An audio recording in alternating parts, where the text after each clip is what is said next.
ہے کہ دونوں ہی قول صحیح ہے، اس لیے کہ دونوں ہی دن ایسے ہی فرشتے مومن اور کافر دونوں کے سامنے ظاہر ہوتے ہیں۔ مومنوں کو رحمت اور رضوان الہی کی خوشخبری اور کافروں کو ہلاکت اور خسران کی خبر دیتے ہیں۔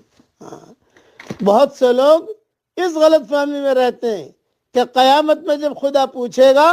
کہ کیا لائے، میں اپنا فلاں عمل پیش کر دوں گا، میں کہوں گا کہ فلاں فلاں بزرگوں کی نسبت مجھے حاصل ہے، مگر قیامت کے آتے ہی اس قسم کی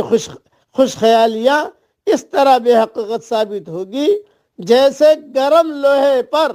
پانی کا قطرہ پڑے اور فوراً اڑ جائے۔ اس دن صرف حقیقی عمل کسی کے کام آئے گا، نہ کہ کسی قسم کی جھوٹی خوش خیالیاں۔ اس لیے قیامت کے دن کی تیاری کیجئے اور اللہ تعالی ہمارا حساب کتاب